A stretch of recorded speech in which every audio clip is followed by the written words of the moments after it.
Hey there, Dungeon Delvers. Taleweaver Omar here. Thanks for checking out Descent into the Void, A Tale of D20s. Before you continue on to Part 2, we have a quick disclaimer. Due to issues with audio devices and recording tools, the quality of this episode has taken a hit, and some parts may be inaudible. We apologize for any inconvenience and strive to bring you the best quality as possible. Thank you so much for understanding. Now, let's remove the bookmark and continue our epic tale.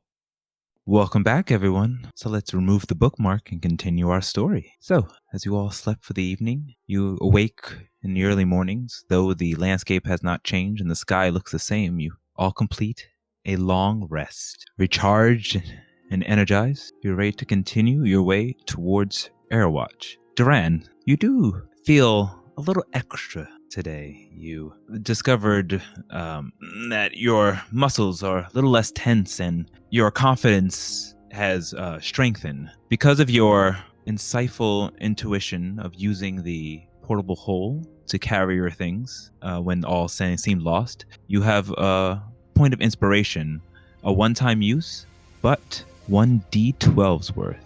Keeping a cool head helped prevent me from stressing out more. I was able to be more focused and re-energized from my day of battles ahead of me. Thank you, DM. And so, Liberators, the day is yours. What do you do this morning? Who wants horse bacon? Horatio extends his hand out. Monaco, having not slept the previous night, took the liberty of preparing breakfast as everyone is awake, as everyone is rising. I awaken to the smell of horse bacon. I don't know if you'd be able to tell the difference, though. No, probably not. You probably know it's horse bacon because she said horse bacon. Yeah. It's probably going to taste better than any bacon anyone's had in real life. So we'll wake up and he'll stretch his wings and his limbs, and then he'll go on a little bit of a fly around the camp, see if anything looks any different from above. Looking over to the fire, you do see it has gone out safely. It still doesn't smell very good in this camp, but it has extinguished. Sil, can you roll me a perception check at advantage? Is this a sight perception check? Yes. Alrighty. Yikes. Still, it's still a 20. Absolutely. I'm not worried about that. I rolled pretty low. That's some sane perception skills. But although you feel that you could see further, nevertheless, you look around the horizon and it looks pretty empty. Camp looks safe. You see the long road ahead of you moving towards the east, knowing that's the way towards ArrowWatch. There are some small animal-like creatures running about. They look harmless, though. No demons to be seen in sight. As I finish myself scanning the area, I'll come back down. It looks like we're all good from last night. Nothing seems too far on the horizon. Some small creatures, that's about it. Should have an easy day today, hopefully. So we're just gonna walk with all that in our pocket? That's so magical. Yeah, it should be alright. It'll take us a bit longer to get there. It was 2 days by horseback. It's probably gonna be 4 now. But Of course we're gonna be alright. Did you see what we did? We're just gonna keep doing that and we're just gonna be alright. And she kind of goes on for a bit, and everyone who partakes in breakfast and enjoys the sight of her cooking gets her plus 14 number hit points from her inspiring leader trait. Is there anything else we have to carry extra, or we're just gonna leave the carts as they are, and then maybe try to get some horses to take with us on the way back? Glim, what do you say about such a thing? Glam, who's stuffing his face with the breakfast that was handed to him, goes, sure. Yeah, we don't really need the carts. The horses, they were a gift, but they were killed by the demons, so at least they're being put to good use. And I don't really care about the carts, to be honest, as long as we get the stuff over. So I'm willing to walk. Just know I am a gnome, as you can see, and I can't keep up as well as you guys. Anyone else doing anything this morning before heading off into the road? Durana's going to spend time reading, as he would have if he got up earlier, through these books that Horatio let him borrow. Maybe learning more and integrating more of the feature he picked up, having a poisonous kid now being explained in character. All right. Horatio will carry the chalice, I guess, and take it with us. And the music is fine on right? Yes. If any impurities were on it during your releasement of the Heaven's Roots energies earlier, or the day prior, you can tell that the hum, even without your a religion or arcana check. You can tell it's a pleasant hum, not tainted by the darkness of this reverse melody. So Horatio will be carrying that. If he needs it, he will summon the mage hand to help, and he will just keep summoning that to help him out, and just kind of keep an ear out to see if there is a reverse hum either coming from this at some point or. Should we collect some dew from the tree? I feel that we need to do something since we used some of those crystals. That wouldn't be a bad idea, actually. Have some extra dew to take back. So, what do you want to do? Are you collecting the dew? Can the dew be collected into like a vial? Yes, so you recall back in your early adventures with Demona, back at the Faithful, she was collecting the dew to bring back to her encampment. I do not have the body hat. Yes, you do. The bottle from the potion that you used during the last fight. That's already being used. But actually, and he takes that bottle and he will fill it as much as he can with the dirt in there still. He'll fill it with some dew. We should still take another one that is just dew, by the way. How much dew can we collect here? Like, can we use a water skin? Would that be too big? Everyone from, I would say, roll me an intelligence check at disadvantage, Cal. And the rest of you can roll me, because you are from Shiverin, which the dew doesn't grow. You don't have much knowledge, but you're a adventurer. You've been out, so you might have some. Monaco, you've mostly been in Shiverin, so you have no idea how the dew portion. You just know of how it's collected, since it's imported. And the rest of you can roll me a normal, since you've been out and about in Thelos, if you want to figure that out. Does this make sense to do this?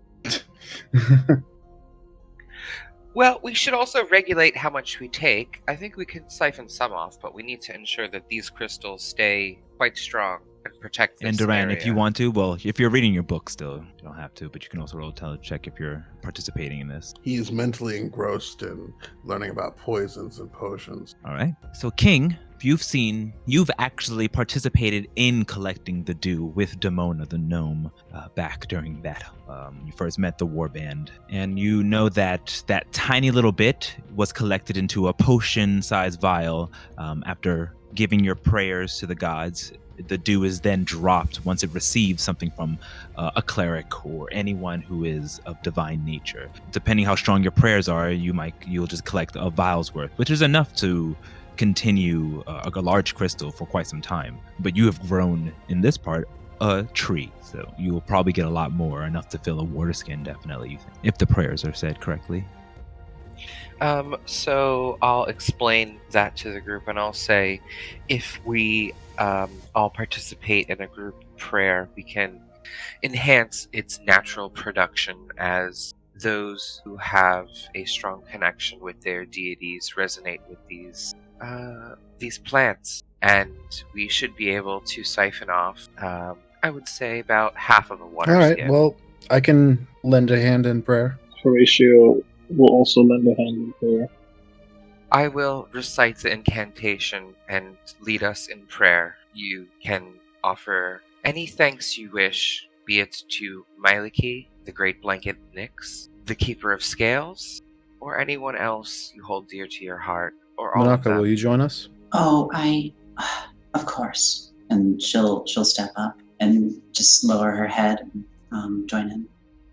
I will take out one of my special divine candles, of which I have 3, so now this will bring me down to 2. I will set that specifically in front of me, and then I will take out regular candles and hand them to the other people participating. And with a wave of my wrist, I'll use a prestidigitation to light them all and begin a prayer.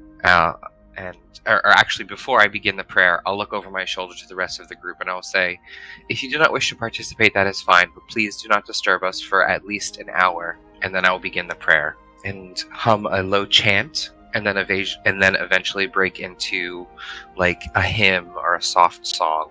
Okay. All right. So let's see here. So, Cal, Monaco, Horatio. Walking up, standing behind King, you close your eyes, bow your heads, and place your hand on his shoulders. Leading the group, King, ahead, you do the same with your eyes and heads, and then begin singing a song about the praises of the gods, Song about the praises of Shiverin. Song about the praises of Myliki, Kalimvor, Nyx, Bahamut. Song about the praises of the Heaven's Root Tree.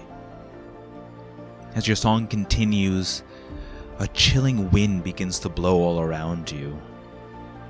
After another minute, the Heaven's Root Tree begins to glow, a silver bluish hue, and it emanates a mist that slowly but surely begins to fill and encapsulate the entirety of the encampment that you're all inside.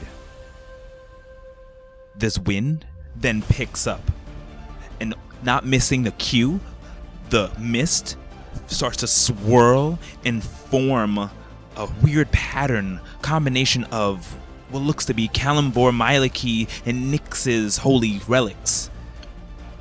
After this bright light shines up, all of you, with the exception of Horatio, begins to fly up, not feeling any of this. 5 feet, 10 feet, 15 feet in the sky. The wind is now blowing against all of your clothing. Your Viking realness outfits begin fluttering up, your hair flaring in the wind. King, you continue, your voice getting louder, stronger. King, I need you to roll me a religion check at advantage. +4 for using the power of your allies who are praying with you, and the divine candle. 29. An energy begins to swirl out of Cal and Monaco. Cal, coming from you, is a gray, bright energy. It shoots out, coalescing around King, who has a greenish aura. From Monaco, a black, deep onyx energy comes out, coalescing around theirs as well, all circling King, creating a strange technicolor hue that amplifies his strength, the divine energy coming from King. Glam, looking on with shock, goes, what the hell is going on here? Oh my gods! As the mist swirls around each of you before sucking back into the Heaven's Root Tree, which then release a wave of Heaven's Dew. This gushing water hits everything. The graves become covered, the tents become covered, and everyone else still on the ground, you float. Not float. It seems to be lifting you up. No buoyancy is involved as you're able to step directly onto the water itself. Looking on, you just see the other three still floating in the air, getting louder and louder as King's voice becomes more automatic, more divine. The Heaven's Root continues to gush out, splashing everywhere before hitting an invisible barrier at the end of the encampment, where it then shoots down, wrapping around and creating an infinity pool effect. After a few more minutes of this, the pool has now reached 30 feet into the air, as you're all looking down, seeing clear as day everything that it's flooding. Your caravan has been flooded down at the bottom. The dead horses down at the bottom. As King is still flying 10 feet in the air with the two other allies who are touching him, he comes down, the wind dying, and gently they all land onto the water, standing like the rest of the group. Opening your eyes, you look around King, Monaco, Cal, and see the large pond, small lake that you've created through your prayers. The Heaven's Root Tree continuing to push out the Heaven's Dew. Whoa! Duran looks around like surprised and completely confused by what he just saw. A miracle unveiling right before his eyes. I honestly did not know that we could conjure so much. I really thought we would have a few glasses full, not a lake. This is another miracle we have all witnessed. I hope that your faith grows stronger. Horatio says to King, is it alright if I collect some of this for study purposes? You offered your prayer, and it was answered. I think that the deity you pray to gave thanks and participated, and if you wish to learn and grow from it, I think you have their blessing, and you also have mine. Horatio will collect. He would actually take out a healing potion, dump it on the ground, and then grab that empty vial and fill it up with the water from the lake. Dude, you got to dump that in the water unless you have somewhere else to dump it. No, I would Just drink it. Chug, I would have chug, went chug. off to I assumed because Durant, are you in the middle of the water as well? We're floating on it by magical means. Correct. Okay, so Horatio was about to dump it, and then he's like, oh wait, and then he just drinks it, and it does nothing because he's at 12. He'll collect some of the water. I fill up my water skin and thank Kalemvor. I'm going to dance magically and skate on the water around this lake. Minako looks shocked at this whole thing, totally overwhelmed by this sight.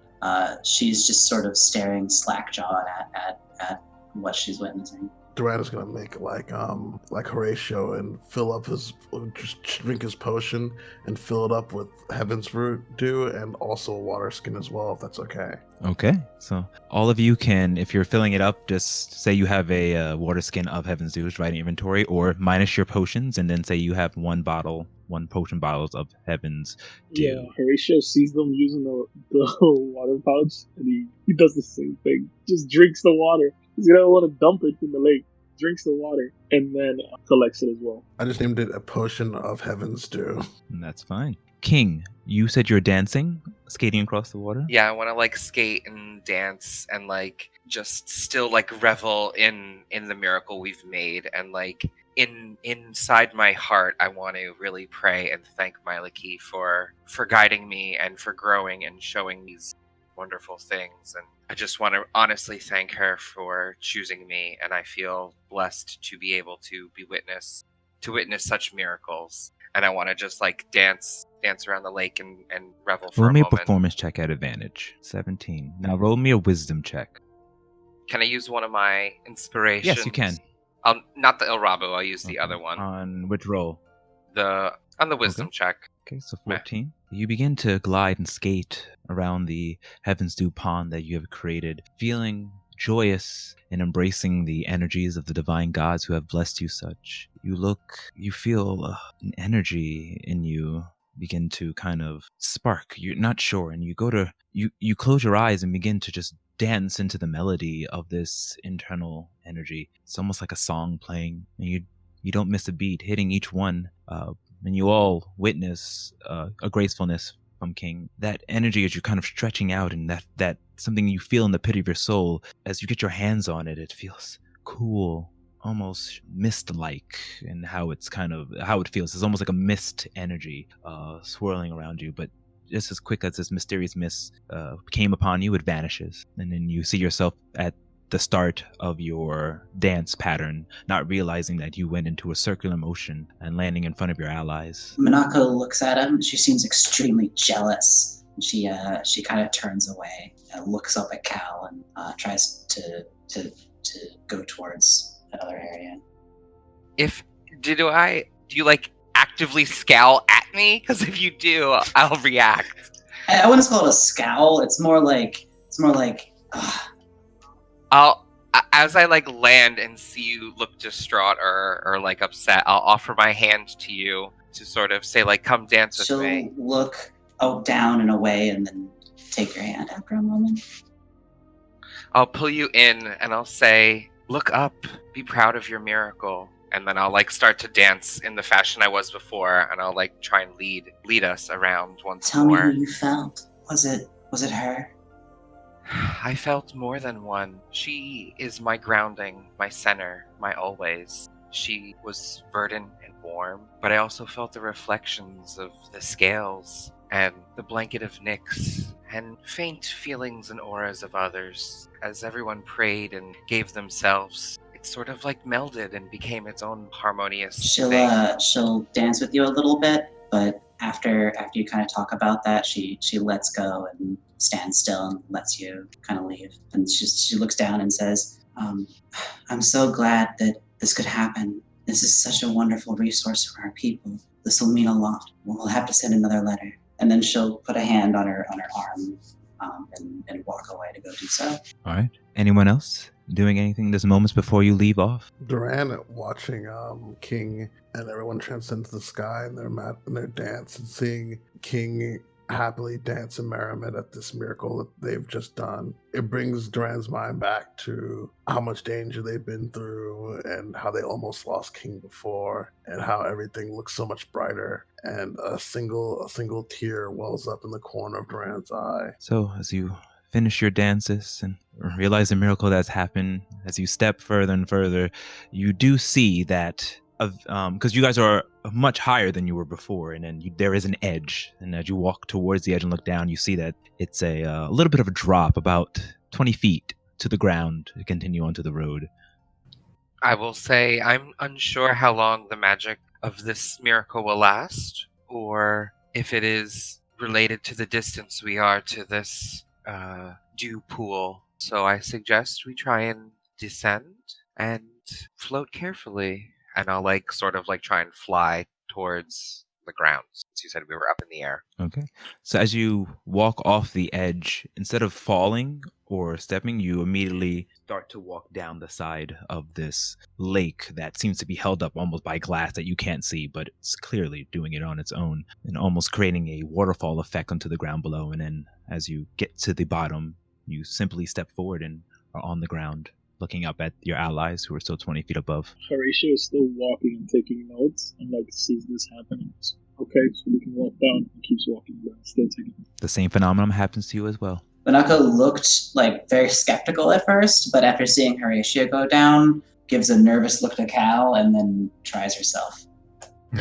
And you follow in their footsteps and walk down the side of this floating pond or small lake. Cal goes to the edge and speaks down to Monako. It's called a leap of faith. And I actually kind of just fall forward and kind of turn my shoulder as I flip over, kind of just floating down as if you were in the pool or in the ocean, your arms behind the back of your head, just kind of floating down. Okay, so as you turn backwards and put your arms back, floating down, your feet never leave contact from this invisible wall of a lake, but you do slide down from gravity and slowly make your way.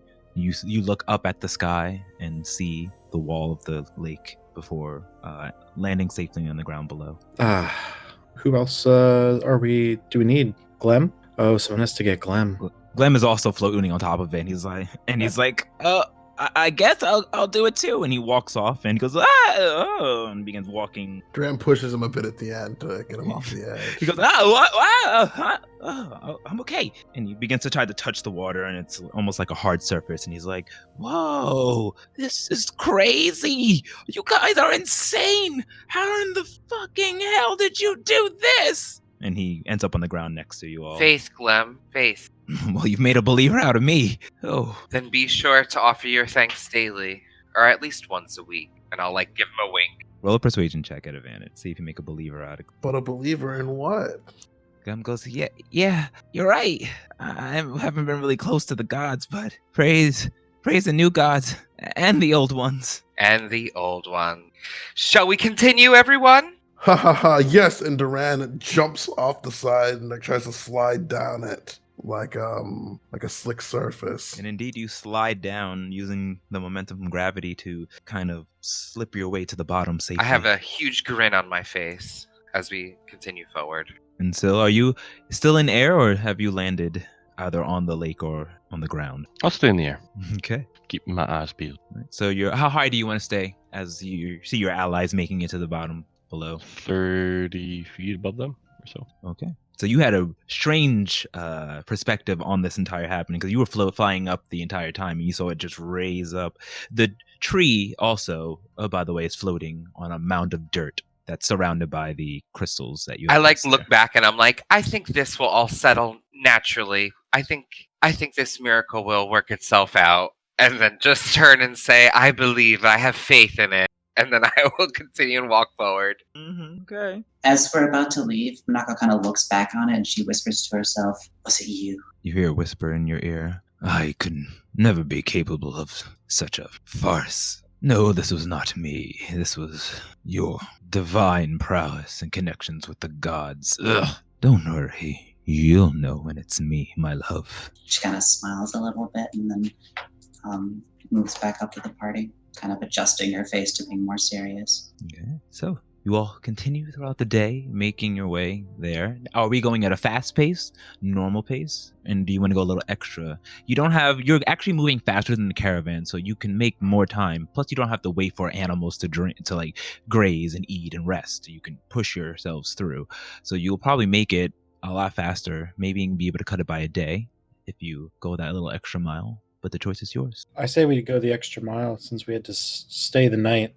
Yeah, I actually agree. We should, if we get tired, we'll find means to keep trekking forward. And the people will still need these crystals. There's no time to waste. Let's get moving.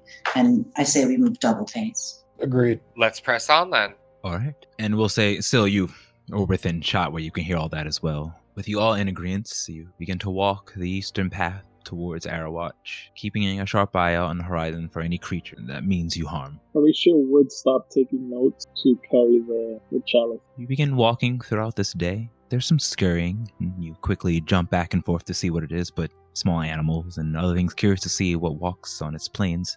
But no demons come near you. You are safe, and if you wish to press on, what were you doing? If anything you want to do during this journey, but it is a quite uneventful one. I think we're all focusing on moving as quickly as possible. That's what I think. I mean, that's just me. Is that everyone's in agreement?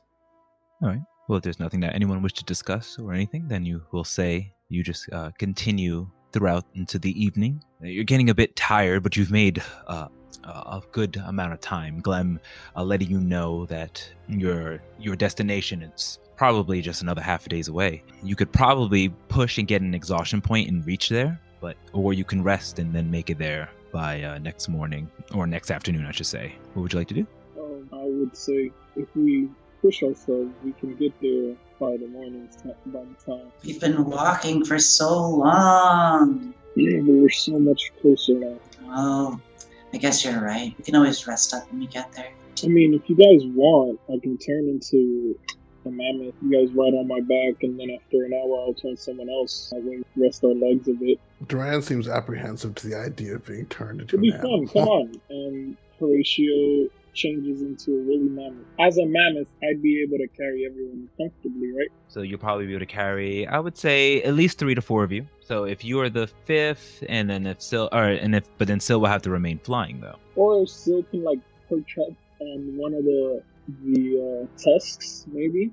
I can fly and carry 1, maybe 2 other people as well. Yep, that would work. So I would say you all are able to either float on Chatterful, which does not take any of your energy because you're well trained in the arcane arts from your training, and then the rest of you can fit onto Horatio in some way, shape, or form. But that means Horatio, you will be taking the exhaustion then. I would be taking the exhaustion. And how long does An hour. polymorph last? Okay, so actually, no, that really wouldn't help the exhaustion because you're only saving yourself an hour unless you keep casting. I would cast it. But the agreement was that I would cast it, and then once Horatio was done, he would cast it on someone else. Yeah. Oh, okay. Okay. Are you all in agreement?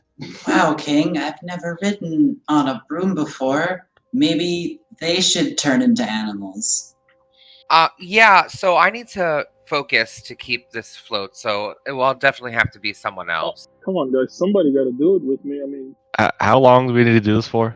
You said half a day, so that's 12 hours we need to do this for? I don't think we have enough people for it. Wizard Horatio do not want to be turned into an animal. I think we should just rest. The point of exhaustion at this point is not worth it. We get exhausted, we get into a scuffle between here and there, and then we're in trouble. Yeah, but if we push forward, we can get there by the morning. I mean, I'm pretty sure that we can handle a little tough fight. Or, we rest, we get there in the morning. We get there in the afternoon and we have a whole day to do stuff. Or afternoon, half a day. So your choice is you could push there and get there in the wee hours of the morning, like 4, 5, 6 in the morning, or you can take a rest here, but then obviously you need to rest for 8 hours, and then so that time will pass, and then additionally another half day to get there. This is just whether or not you want to rest in the wilderness or not is your choice. I am pretty tired. So that's 2 for stay. Anybody else? We should probably get some shut-eye. It's been a long day. Okay then. I guess King Duran, one of you has to technically say you want to rest, and you're good. It's the most pragmatic thing to do. All right. Well, we're out in the middle of the. Let's find somewhere, and then we can alternate shifts. Oh, I'll keep watch. But you said you were tired there. Yeah, I know. She just looks down. Well, you should get some rest if you're tired. Tired of walking. Oh, alright. Well, Duran, you only need about 4 hours, right? Would you mind That is just correct. alternating watch with Monaco? Duran nods. That should be easy enough. Far easier than getting turned It's into not an that animal. bad. It's really not bad. It's fine. And, yeah, let's look for a spot where to make camp then. I'll tell you what, Mr. Horatio. The day I see you swinging my blades, the day I will let you turn me into an animal. What about me? Would you let me turn you into an animal? I trust you, King, but no. I'm gonna wiggle my fingers at Duran. Oh, he's casting a spell, Duran. Duran is the color is gonna drain from his face for a moment. I'll say I jest, cousin. I jest. Of course, I trusted you the whole time. Whew. So we look for camp and we set up. I don't know, DM. Yes, you can. If you want to see if this is an ideal place to set up camp, you can roll a survival check if you like. Anybody skilled in survival? I have quite a bit of wisdom, but I'm not skilled in survival. I would actually like to use my Divine Sense ability, which would allow me within a 60-foot radius. If there's any celestials, fiends, or undead around us, kind of checking the zone. And I can tell if it's been desecrated or consecrated within this camping area that we're trying to pick. Minako will whisper something and then say, "I think I might know. I'll take a look." And she will take the survival check to Mordor. Okay. And Maliki guides you. and Cal, do you want to use that ability when you find it or right now? When we find the location that we're going to stay. All right. Go ahead. Guided by King Minako, make me a survival check. And she will use Dark One's own luck to beseech some advice from her patron as to where to find it. All right. Adding a D10. So Minako, you begin to look around, trying to find a safe and ideal place for you to set up camp. You do find a bit of shrubbery and a clearing, but you hear a voice, No, my love. Can't you feel there are strong demons afoot? Stronger than I think your symphony will be able to hold off. Down here, there's a cave. Rest in there. I can feel it's empty. Thank you. I found a cave. Come over here, guys. Oh, this looks great. Are you sure it's empty? I use my Divine Sense at this point. And your divine sense is 60 feet, you said? Yeah. As you stretch out and beseech Kalimvor to find any unnatural entities around you, there are none. It's safe, nothing within 60 feet. Especially fiendish is what you think you would find, but no. Mm-hmm. Checks out at least the mouth here, and that's enough space for us. Perfect. Great job, Minako. I'll start getting some horse steaks ready for dinner, she says with a grin. Maybe we can also get some cave mushrooms. That's a great idea. Does Horatio know anything about cave mushrooms? Roll me a survival check at advantage because you are knowledgeable about the flora of Shivern. 18. There are several different types of mushrooms that grow in Shivern, specifically the cave mushrooms, and you know from this area and looking at the topology of this cave, you're pretty much sure you know what's inside of it. There are medicinal mushrooms here that are good for ingesting and help with digestion and other kind of cold-like symptoms. She would say, actually, the mushrooms in the caves are quite medicinal. Like, if you see some, actually, guys, anybody pick some around, they might even help with crafting potions. Would anyone like to go foraging? Duran's hand shoots up. And then I'll dig through my kit and I'll pull out my herbalism kit, which has a little notebook and things to clip herbs and gather flora and fauna. And I'll say, perfect. Anyone else? I would actually join as well. Yeah, come on. Okay, so everyone who's going out foraging, at advantage, roll me a survival Can check. I add my proficiency because I have the herbalism kit and I'm proficient with it? Oh yes, you can add if you're using your herbalism kit, yes, you can add your proficiency bonus. Thank you. Horatio would specifically be looking for cave mushrooms. And Duran is looking for poisonous mushrooms while he's in here. Is there any way that my proficiency with the poisoner's kit will help me in this scenario? Yes. You can roll adding your proficiency bonus as well at advantage. Would Horatio know if there's poisonous mushrooms in as well? You know that the mushrooms here are medicinal, but roll me an intelligence check. I would like to use my staff to activate a reroll. Okay. So you reach out and so you're kind of thinking of something and you can't quite remember it, and you use the Staff of Al-Salar to boost your mental prowess, and you know that there's only medicinal herbs and they are edible here, and used for food and things like that. You can, using the right kit, make it poisonous. Okay. It can be used for both, but it's just mostly used for medicinal purposes because it's very difficult to turn into a poison, though with the right knowledge and tools, you never know. Okay, so knowing that Duran is interested in making poison, he would let him know, hey, I think we can probably figure out how to turn this into a poison as well. So collect as many as you can see. Excellent. Once again, thank you for the help, Horatio. And with all of your rolls, when you go foraging, you see the cave is not that deep, and at the end it's just an empty but dark cove, like a cave cove that's enclosed. All you with dark vision, you see kind of behind a couple of the rocks are these shadowy eyes that glow yellow. And as they get closer to you and you are about to get to attention, you notice it's just local deer-like creatures. They look a little bit more abstract than common deers, with multiple horns sticking out of it, slightly of infernal feral look to it. But everyone from Shiverin, this is just the equivalent to just a normal deer, and they're just grazing. As well as you see a whole smorgasbord of medicinal mushrooms that you could pick to your leisure, more than you can. Ooh, these look carry. great! Oh my goodness, let's just get a whole bunch. Maybe we can dehydrate them. Mushrooms are so versatile because if you dry them properly, you can just rehydrate them with some boiling water, and then they make the best soup. And I pull out my notebook to make sure it's the right kind after I confirm it with Horatio, and then I'll start harvesting. Yeah, Horatio says, yeah, these seem to be the one. Let's take as many as we can. We can save a lot if we make our own potions, Sometimes if you're really lucky, you'll find a truffle, and those are worth money. Is there, can I try to see if there's a truffle in here? Can we do a truffle check? Truffle check? Sure, Romano survival check. Let's get a truffle shuffle. I knew it, yes. I'm there too, right? Yeah, if you want to look for truffles as well, you can do whatever you want. Sale's probably going to be playing his Lear while they're out doing stuff. All right. For every bunch, you get one truffle. Ooh! So we'll see how many bags you can. Like I said, it's almost limitless, but obviously there is a limit to what you will be able to carry. But you can just scoop up as much mushrooms as you want. With every scoop, one truffle. And I'll let you all do the math. Character sheet, it says it's in pounds. So I guess I'll just put 2 pounds of mushrooms, right?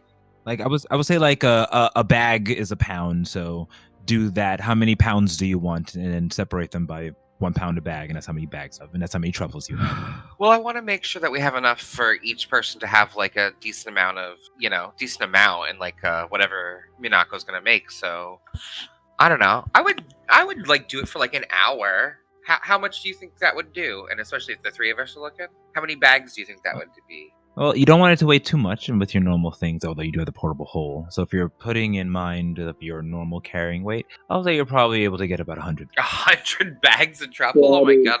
That is excessive. This cave is just lined to the gills with mushrooms. Any law authority finds us this many mushrooms, they're going to start asking questions. Yeah, I guess I should have described it that it's where you see normally in a cave, you see moss or a grove. It's that of mushrooms, just everywhere. It's covered. They're just mushrooms. everywhere. You couldn't even miss them. Okay. Exactly. Okay. I mean, for research, I think I'm good with 2 bags. Yeah, I was gonna say after for the first 10 minutes, we probably have so many. We can be okay, well, this is more than enough for Minako to go and start cooking with. If you want to bring it back, I'll just stay and harvest, and then maybe we can put these in storage. Yes, and Duran gets 3 bags to use for medicinal purposes, and by medicinal I mean poison. So they return with huge bags filled with mushrooms? I guess you can totally have the materials to make bags, but you just have however you're carrying you do, and then you can place them straight up in your backpacks or in any containment that you have, or just into the portable hole. Duran is going to get his mushrooms, and he's going to get an arrow and just break it, and then spear the mushrooms on an arrow, and then place them in his bag like that to together and stop them getting crumbly and loose in the bag. When I was at the market, I bought 2 bags, so I have 2 big burlap bags. You do. Yes, I remember that. My inventory, so I have those filled. So I guess if you said 100, I guess a big burlap bag could probably hold like 50 pounds each.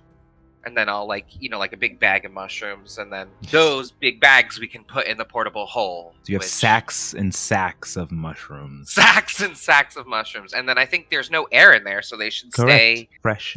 Fresh. Preserved. Oh, fantastic! Yeah, that sounds great.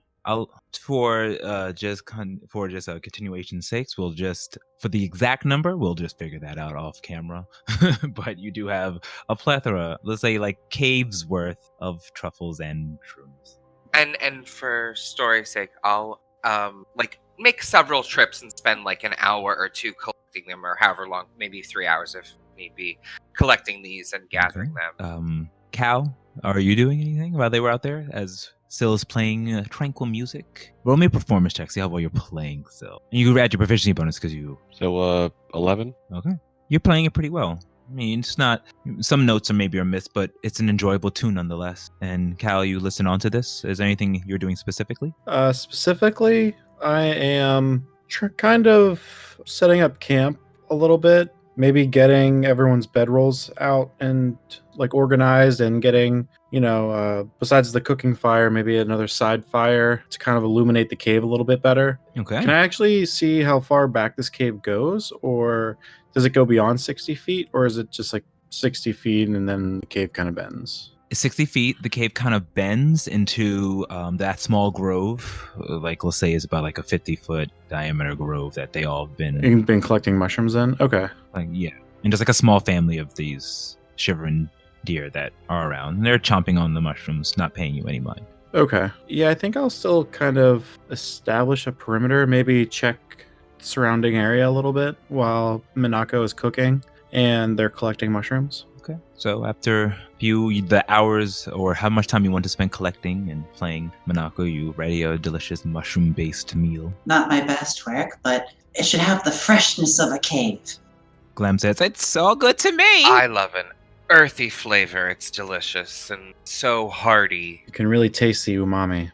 That's the word. I always forget it. All right. Glam chows down as well, loudly. But you noticed every time before and after he finishes the meal or begins the meal or another bowl, because he goes back for seconds and thirds, he always makes a prayer to the new gods and the old. Looking over at King every so often, you notice, trying to see if he's doing it right. I'll nod. If I didn't notice the first time, I'll definitely notice the second, and I'll give him like a nod of appreciation and a big smile when he does. He shyly looks away, and you see a little smile beneath his cheek. And so, you guys fill your bellies and get ready for another night's rest. I'm assuming you put up your domes and do your final rituals, taking shifts. I'm going to ask the group.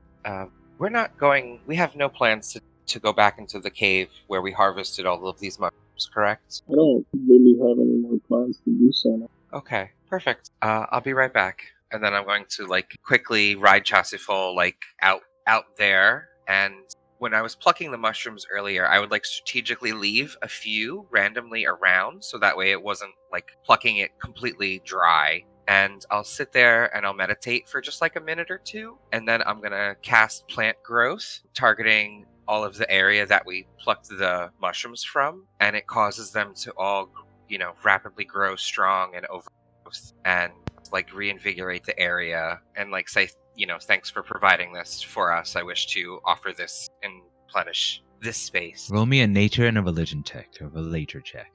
Sure. I'd like to add my favored by the gods and add my 2d4 to that 8, making that at least a 10. An 11. 11. Okay. As you release your energy, you're not sure who or what, although your instinct is to think of Myliki, but you do feel a presence in here, and although you mean to just regrow, it actually invigorates the entire land, and different colored mushrooms start to appear in several different places, and they do grow larger, and it becomes a really magnificent looking grove of mushrooms. Nothing over the top, but it does replenish what you have taken, makes it grow even larger and better. Different variety. I will, after seeing this grow and bloom, I'll, bow and thanks again, hop on Chassifol and fly my way back to the dome, walk in calmly, and prepare for bed. Anyone else in before bed rituals? Horatio, before he goes to bed, he's gonna try to look into Hootie to see where Hootie's at. Okay. And you have an unlimited range with Hootie. I can see, I just can't command. Yeah, I can't command him. I can just see. All right. You close your eyes and go into the place you normally go into, reach out towards Hootie. It takes a little bit for you to reconnect because the distance is vast at this point. But when you finally do, you see that Hootie is still flying. You look through his eyes and it can see quite far, and you think you see the light of Portsmore in the distance. He's closing in close. No danger has came upon him. Okay, so you all sleep for the evening, resting once more, before waking up, some of you earlier than others, to another peaceful day. No issues come upon you in the night. And about a half-day's journey to your destination. What do you want to do this morning? I've prayed for a new ability. Okay, and you have been granted such knowledge. I took the liberty of preparing something we can eat on the go. Let's just get moving as soon as possible. So you are making breakfast, Monako? Yeah, she probably already cooked it before everyone woke up, since she just doesn't sleep. Indeed. So, you all eat your delicious breakfast made by Monako, usual. Pack up your things and continue to head off, leaving the mushroom cave behind. All right, so let's see if anything happens to you during your journey as you continue. Oh, Maliki, help us make it to the people of ArrowWatch. I give you guidance, whomever leads us today. So, Glem is leading you. He knows the way, and he continues to follow the path, leading you forward. Guys, it's this way. We're almost there. The day passes on with no issues, though you do hear creatures. None of them seem to come close to the energy from your crystal. Things that you do notice, those who are trained in religion and arcana, since your blessing that you bestowed upon the hallowed grounds that you created, the crystal does seem to be a little beefier.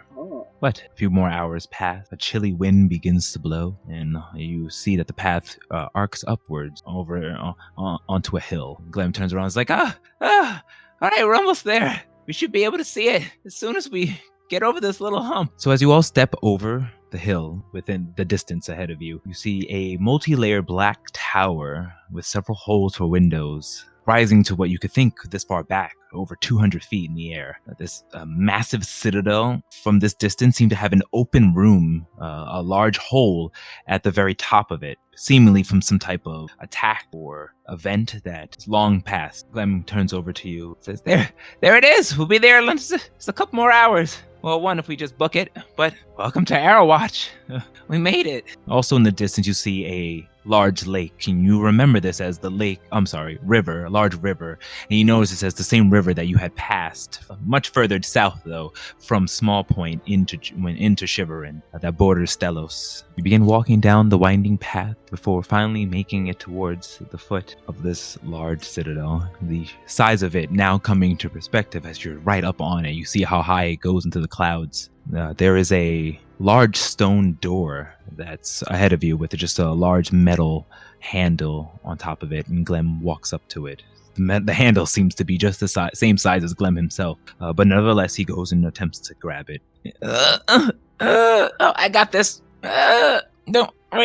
Boom! He kind of slams it onto the door, and then you all see the stone door kind of go inwards, and it opens up to a dark-looking area inside. All right, let's go. We have to meet Ray at the top. She'll be thrilled, as well as the rest of the guys here. Great job, Liberators. Great job indeed. Everyone owes a debt to you. Do we see any, people? Is it an active place? Or is it still, not sure, ominous? Roll a perception check. You don't notice anyone either. You definitely don't pick anyone up. He said that he kind of set off saying Ray and everyone else will be excited. And from what you've heard, that this is a watch, a keep that should be manned, but it's very quiet. So noticing that, he'll, how tall is the tower? About 200 feet tall. He'll fly to the top and see if he can find a way up there. Horatio casts his mage armor on himself. I tap my crown and cast mage armor on myself as well. You guys expecting trouble? Not really, but it's good to be ready. We've seen this before. That doesn't... Alright. And then I activate my Armor of Agathis. Better to be prepared. Duran shouts the activation word for Firethorn and activates it in preparation for danger. He is #prepared for trouble. Okay, so we'll start off with Syl. You begin to fly and ascend, making your way up, and you notice the stone structure, and getting close to it, you see the several holes that aligns its exterior. Inside, you see stone rooms when you peer in, but you continue going up higher and higher, and you're looking to go away to the top. Yeah, I'll use a key point to make sure I get enough movement to do it. Okay. You roll me a perception check. Natural 20, 31. So you look into every single one of these, or most of the windows, and you do notice inside what seems to be rooms where people have stayed. They're all circular stone towers, and there's a bed that's been made, look untouched, probably in a while, as there's a little bit of dust collecting on each one of them. You continue making your way up higher and higher, noticing each room looks exactly the same. If there were supposed to be people here, why does it look so unused? But you nevertheless begin climbing up higher. And you finally make it towards the top of the spire, and you match eyes with a curious-looking person who looks at you startled, but smiles. A powdered white-skinned tiefling with 4 horns, 2 larger ones outside the side of her temples, and 2 short ones from the forehead that protrude out. She looks like she's wearing a half-plate armor with a green and gold robes underneath it, and a strange rendition of what you now recognize the symbol of Nyx on the breastplate. You see in her hand, down her back, because she's kind of kneeled over a little bit off the edge, a serrated blade glowing with a silver hue. So we'll stop for a second and take a deep breath. I am Silthmith, and I am with a caravan trying to get to the city. Everything seemed a little bit too quiet, so I thought I would check the tower out. Is everything okay? Oh, well, of course. You startled me. I was expecting you. Hopefully, was hoping that you would make it past all of the demons on the road I've heard has been attacking. So I'm assuming you came with the holy crystals and weapons needed here in ArrowWatch? Yes, we had to use some of those holy crystals to save our own lives, unfortunately, but most of them stayed intact. Well, do tell me about that. Oh, please, come in. All of my companions are downstairs. Shall I usher them in? Or send for them? Well, if they're with Glenn, I'm sure he knows to bring them to the top, but you're welcome to fly all the way back down if you want. They've probably already entered. I heard the doors open below. Didn't expect anyone to fly up, though. I was just being cautious. No, not at all. You're a curious creature, aren't you? And Eric Crocken, yes? Yes, ma'am. I've heard stories of you in what is it, the land of the falling star? Yes, yes it is. Interesting. Well, would you like some treats? I have some cookies, crumpets, and some tea if you like. Tea sounds wonderful. I'm not too famished. Excellent. Please, come in and have a seat. You step into a large circular room. You see stone walls that match what the outside will look like as well. Passing through this large hole as of a claw, a beast had clawed through it. You land down onto the ground below. There's a large table that sits about 15 chairs on each side, with 3 chairs seated together at the head of it.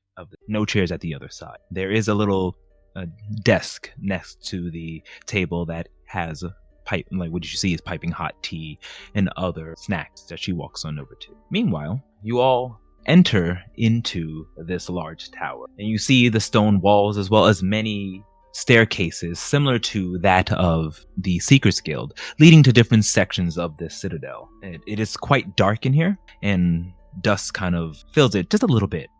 But Glenn is like, come on guys, we gotta take this staircase here. And he pointed towards a large staircase, thicker and longer than the rest, leading directly up higher and higher, spiraling up to the apex of the tower.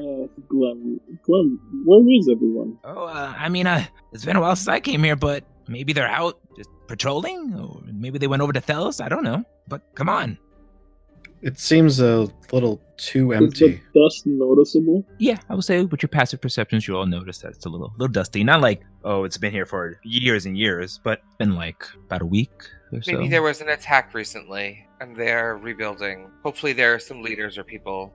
Minako does that thing where she drags her finger across the top of a railing and looks at all the dust on her finger and looks over at everyone and says, yeah, It's been abandoned for a while. Glem leads you up the spiraling staircase, and you see around the walls and at different corridors leading into areas that you can't make out from here, statues and paintings of gods. You're all able to surmise. Everyone roll me a religion check, except for Sil, you're still up there. Everyone, you do notice that these are paintings and sculptures of the god. King, because you do recognize a lot of the differences between the old and new gods, you can tell that these are specifically new gods, so you're not sure which ones they are. Manako, Cal, you're from Shiverin, so you're very knowledgeable on the gods, and you can tell these are all the new gods specifically. And you, and Horatio, just because as learned as you are, you know this. Specifically, you notice that they are the god and goddesses Nyx, Ares, Artemis, and Apollo. These the ones that you see. As you continue walking up, you finally reach the top, and he goes, that was a long walk. Sorry. Ray always just likes to stay up here. You know, was some holy place, I don't know. Anyway, she's just behind these doors, and you reach a corridor, a stone corridor that leads about 50 feet back into a large door made out of wood and stone. Right next to it, there are 3 statues, and keeping your roles that you had before, Horatio, Cal, and Manako, you know them as the gods Eros, Gaia, and Erebus. And they are indeed the most beautiful and opulent of all the statues and paintings that you've depicted in such detail. And what do I know? Duran, you don't know any of this. You get that they're probably gods, but you have no idea who they are. And unfortunately, King, you know these to be probably the new gods, so you can't put your finger on who they are. This is such an interesting group of gods. Horatio, roll me an intelligence check. Or a history check. 23. You all begin to walk and continue going towards the door as Glenn beckons you, and Horatio, you stop and start to stare at the statue. You know which one's which. You read them in your stories and books, and specifically start to stare at the statue of Gaia. You know she's one of the new gods and one of the original of the new gods. You haven't read much up on the lore of the new gods and how they took over the old, but from what you were told, from what Jade had told you before and a little bit that read, you do know there was a conflict between the new and the old. And just something about Gaia that makes your skin tingle, almost a bit of nostalgia, but you're not sure. After kind of staring for a bit, you all notice that as you're all at the door, Horatio is there staring at the statues. Oh, do you know her? That's Gaia. She has a weird similarity to her. Sorry, we can keep going. Yeah, this place has So, carnage. Glam goes to the door handle and twists it and begins to open. It's like, and he uses all of his gnomish strength to kind of pull it open, but he manages to get it nonetheless. And you walk in, you see, talking to Sil, the powdered white-skinned tiefling with the 4 horns, beckoning him to move over towards what you can see is the tea, crumpets, and cookies next to this long table. You behind them, you see the large, gigantic hole, and you pass that, what you assume is Thelos. Oh, welcome. Your friend here has told me all about you. You are with the caravan with... Glem. A pleasure. Hey, Ray! We did it! We finally did it! After all that time and suffering, lives lost, we managed to get the crystals over safely. It's a pleasure, of course. Good job, Glem. And who do I have the pleasure to make your acquaintance? Well, we're the group known as the Liberators. Fancy. Pleasure, Liberators. My name is Ray. I'm the adjudicator, captain here underneath Queen Camilla. I head ArrowWatch, and the Borters here from Thelos. Pleasure to make your acquaintance. My friends and allies call me King, and then I'll gesture towards the others to make for them to make their introduction. Hi, I am Horatio. Manaka. Cal. I tip my head. Duran, the girl. It's a pleasure, everyone. Would you like some tea, crumpets, and cookies? Your friend here was just about to indulge. I'd like to insight her and see if she means just like if she's sincere or fucking gonna poison All right, me. so we have 16 and a 17. Manako, King, you definitely feel a little off odds with Ray. You can't really put your finger on it, but then again, you never met her before. Maybe it's just how she is. But there's a vibe coming off of her. You're getting this creepy vibe. Manako gives a look over at Cal. Can I nonchalantly use my divine sense? The presence of a strong evil registers onto my senses like a noxious odor, and powerful good rings like a heavenly music in my ears. As an action, I can open my awareness to detect such forces, and I can know the location of any celestial dead, and I also get the sense if an area has been consecrated or desecrated. I can do this up to like 5 times a day until I finish a long rest. So this would be like the second time. Well, it would be the first time today. Yeah. You release your divine senses after looking at Ray in this strange tower, and you feel desecration all around you. Though it looks fine to your eye, you don't feel a demonic energy or anything like that, but you feel as if this ground was desecrated, like almost the direct opposite of what you did, all of you did with your prayers at the Heaven's Pond. I look back over at Minako and kind of make a subtle expression like, yeah, I'm not sure either. Something definitely, like I try to convey that emotion with my face. Don't you wish you had them earrings now? Yeah. I will say to Ray, no thank you, I'm not interested, but if I may ask, where is everyone? Oh, they're all about hunting and making sure the perimeter is secure. As you know, we are looking for the crystal so we can trade some with Thelos. I have a contact there. They'll provide us with dew, and we can use it to bolster our defenses, as well as the weapons. We want to enhance them, silver them, and we just needed them here. A lot of people are so busy defending and traveling into Thelos, all that we couldn't spare anyone, and I can't leave here. As the captain here, it's my duty to stay here and report to Queen Camilla. Did you by chance send a group out towards Frostmoor? And she looks at you for a second, and she has a bewildered look, but she goes, yes, we did send out a group there. We have some bad news. Can I roll an insight check on Ray? Yes, go ahead and roll an insight check. And at that point, Syl will take the pouch from his belt and I'll hand it to her. You can probably hear, if it's metal, probably hear the clanging inside of it. Ray reaches over and says, what's this? You should have a look inside and see for yourself. All right, and she reaches over and grabs it, and she looks inside of the pouch.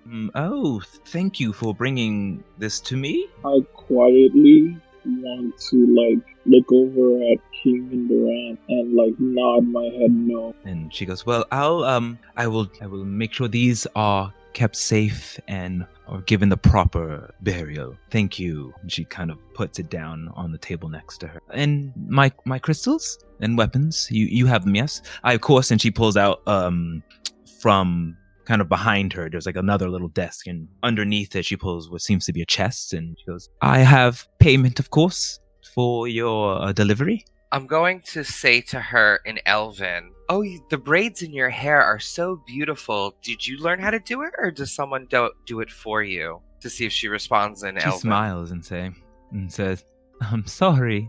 I haven't the faintest idea what you're saying.